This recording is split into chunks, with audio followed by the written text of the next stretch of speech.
দেশের বাইরের পরিস্থিতি আমরা সবাই জানি যে আসলে মধ্যপ্রাচ্যে বিশেষ করে সেখানে যুদ্ধ দিন দিন ছড়িয়ে যাচ্ছে বিভিন্ন জায়গায়, নতুন নতুন জায়গায় হামলা চালানো হচ্ছে ইরানের দিক থেকে, ইসরায়েলের দিক থেকে।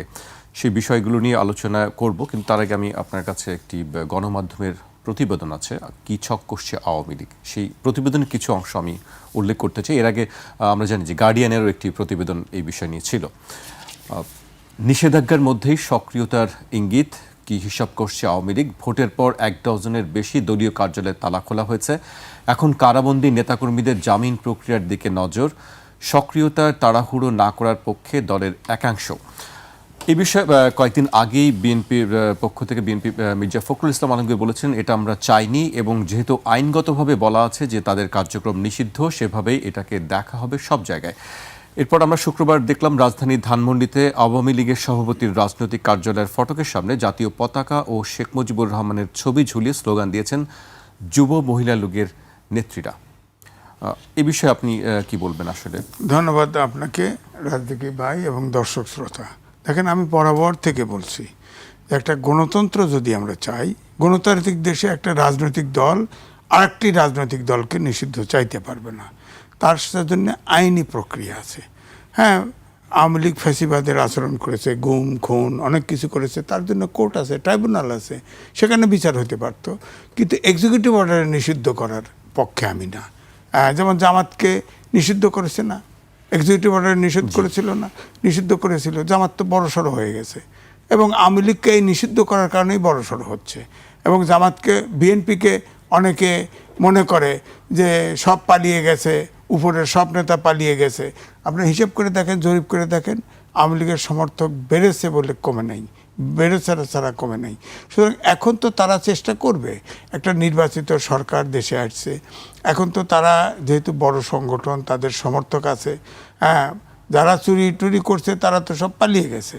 হ্যাঁ, তাদের তো এই সরকার বিচার করতেছে, এটা ঠিক আছে, বিচার নির্বাচন এগুলো তো বলা হয়েছে। তা আওয়ামী লীগের যে ধরেন আমি বলবো যে তালা খোলা হচ্ছে, সেখানে ইলেকশনের সময় জামাত এবং বিএনপি তাদের ভোট পাওয়ার জন্যে সবাই তো চেষ্টা করেছে, সবাই সব জায়গায় বলেছে, তাদের নিরাপত্তার আশ্বাস দিয়েছে। পূজা হয়েছে, হিন্দুদের পূজাতে গেছে, পূজা অর্চনা করেছে, সেখানে পূজার সব মন্ত্র পড়েছে, সবই তো করেছে। তো সুতরাং এখন শেষ মুহূর্তে এসে যদি তারা অফিসের তালা খোলে, তারা তো ইলেকশনের সময় এক একজন এক এক প্রতিশ্রুতি দিয়েছে, এখন তালা খুলতেছে। আমার কথা হলো, আমাদের প্রেস ক্লাবে তো সাংবাদিক গ্রুপ ফুটপাতের সামনে মিটিং করেছে। হ্যাঁ, মিটিং করেছে তো। এখন যেখানে যেখানে আওয়ামী লীগের সমর্থক আছে তারা চেষ্টা করতেছে। এখন ধরেন আবার কোর্টে যে বলা হচ্ছে, কোর্টের থেকে জামিন পাচ্ছে, জামিন কিন্তু পাইতে পারে, জামিন পাইতে পারে, কেসের যদি মেরিট না থাকে জামিন পাইতে পারে। যেমন ধরেন রাজনীতি ভাই সুপ্রিম কোর্টের অ্যাডভোকেট, আপনার একসময় আলোচনায় আসলো যে নির্দোষ লোক দিয়ে আওয়ামী লীগ পুনর্গঠন হবে। তখন ওই নারায়ণগঞ্জের মেয়র ছিল আইভি, তার বিরুদ্ধে ঘাপাঘাপ কয়েকটা মামলা হলো এবং খুনের মামলাও দেওয়া হলো। আপনি বলেন তো, শামীম ওসমানের বিরুদ্ধে সবসময় সে আন্দোলন করে গেছে, সে কোনো খুন করেছে মনে হয়, বিশ্বাস হয়? আপনার সেই মামলা কি করে টিকবে বলেন? অনেক মামলাই আছে, বিশেষ করে বদি সবাই জানে, বদি জানে, সবাই ইয়াবা সম্রাট। এমনকি আওয়ামী লীগও তাকে অন করে নাই, আওয়ামী লীগও তার পরিবর্তে তার ওয়াইফকে নমিনেশন দিছে। হ্যাঁ, সেই বদিকে আপনি তো ইয়াবা সম্রাট হিসাবে কেস করতে পারতেন, বা করলেও তাকে আটকায় রাখতে পারতেন, আর তাকে খুনের মামলা দিলেন কেন? তো সুতরাং এগুলো তো যাবেই সুনির্দিষ্ট অভিযোগের ভিত্তিতে মামলা। আমার কথা হলো, কোর্টের ব্যাপারে যদি সুনির্দিষ্ট অভিযোগ না থাকে, নন বেলেবল পয়েন্ট না থাকে, তাহলে তো কোর্ট ছেড়ে দেবেই, বাধ্য। আইনের শাসন চাই, সুশাসন চাই। একজন বেল পাইলে কান্না করবো কিভাবে যদি আইনের কেসের মেরিট না থাকে? আমি এই দুজনের খবর জানি, আরও যারা বেল পাচ্ছে, এবং এই সরকারেরও তো সালাউদ্দিন সাহেবও বলছে না, অনেক কেসের মেরিট নাই, উড্ড করতেছে, 10-12 মামলা অভিযোগ উড্ড করতেছে, মামলাগুলো যাচাই বাছাই করা হচ্ছে। এটা তো কারণ এই সরকার যাকে ধরে ঢোকে আর বেরোয় না। আপনি দেখেন তো, প্রায় 200-র উপরে, প্রায় 200 সাংবাদিক গ্রেপ্তার করেছে। বলেন তো দেখি, একটা সাংবাদিক বেল পায় না, একটা সাংবাদিক শুধু পান্না বেল পাইছে। আর সব ঢোকে, কেউ বেরোয় নেই। আবার সাংবাদিকদের ভিতরে কেউ ফৌজদারি অপরাধের ঊর্ধ্বে না, তারা দোষ করলে হিয়ারিংয়ে যাক, বিচার করেন, জেল দেন, ফাঁসি দেন, সমস্যা নাই ফৌজদারি অপরাধ যদি করে থাকে। কিন্তু আপনি এই যে আনিস আলমগীর সর্বশেষ গ্রেপ্তার হয়েছে, তাকে কেস ছাড়া গ্রেপ্তার করছেন, সে টকশোতে কথা সহ্য হয় নাই, গ্রেপ্তার করছেন, এই তো কথা। তো আমার কথা হচ্ছে যে ফৌজদারি অপরাধের বাইরে এই যে জেলখানায় ঢুকায় রাখছেন সাংবাদিক, ফেসিবাদের দোষর করে পেশ করে মেম্বারশিপ খাইয়ে দিয়েছেন, এগুলো থাকবে, আইনে টিকবে? আপনি এখন বেল দিলেই করবেন যে এই আওয়ামী লীগের সব সমর্থক ছেড়ে দিচ্ছে। উনি তো, আমি তো এই জন্য ওনাকে সাক্ষী মানতেছে, কেসের যদি মেরিট না থাকে, বেল দেওয়ার যদি সুযোগ আইনে কাভার করে, তাকে জামিন দিবে না কেন? এখন তো দেশে তো অভ্যুত্থান ঘটেছে, আমরা তো আইনের শাসন চাই, গণতন্ত্র চাই, সুশাসন চাই। এই সুশাসন আইনের শাসনের যেখানে পড়ে, বিচার বিভাগের স্বাধীনভাবে যদি কাজ করে, বিচার বিভাগের আইনে যদি কেউ বেল পায়, আপনি তাকে ইয়ে করবেন কেমনে? ধরেন এই যে হিল ট্যাক্সে প্রদীপ মেজর সিনহাকে হত্যা করেছে, তার বিচার হচ্ছে না, ফাঁসি হচ্ছে না। এখন সে যদি বেল পায়, প্রশ্ন উঠবে, সারা দেশে ধাউ ধাউ করে আগুন জ্বলে উঠবে, তাকে কেমনে বেল দিবে, জামিন দিবে? তার কেমনে জামিন মৌকুব করবে?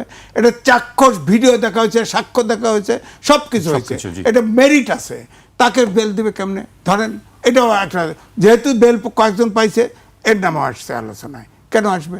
সব তার তো আপনার চাক্ষুষ মেরিন ড্রাইভে গুলি করে মেরে ফেলছে মেজর, এবং ওই তাকে যদি ছেড়ে দেওয়া হয় বা বেল দেওয়া হয়, এটা তো অনেক জায়গাও নড়ে উঠবে, অনেক জায়গা নড়ে উঠবে সমাজের। এটা সে প্রদীপ পাইতে পারে না। এটা আমি বিচারকও না, আমি উকিলও না, আমিও বুঝি তাকে ছেড়ে দেওয়ার কোনো সুযোগ কোর্টের নাই। এরকম যদি ঘটনা ঘটে যে দিব্যি অপরাধ করছে, তাকে বেল দিছে, তখন প্রশ্ন।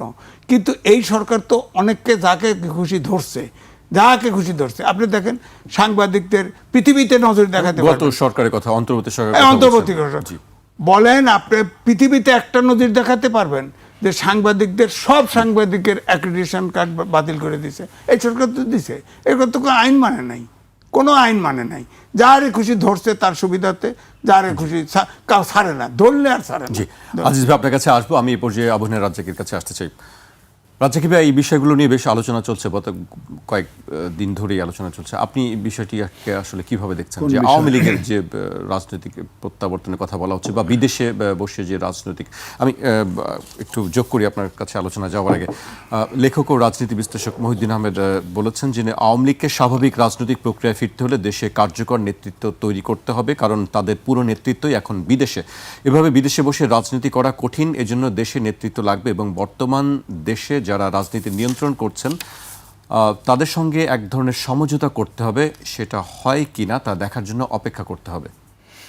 মানে এটার ইঙ্গিত হলো যে বাইরে বসে আওয়ামী লীগের রাজনীতি করা হচ্ছে, এখন তাদেরকে দেশে আসতে হবে রাজনীতি করতে হইলে, এবং সেই সমঝোতা চলতেছে, এটা ইঙ্গিত বহন করে।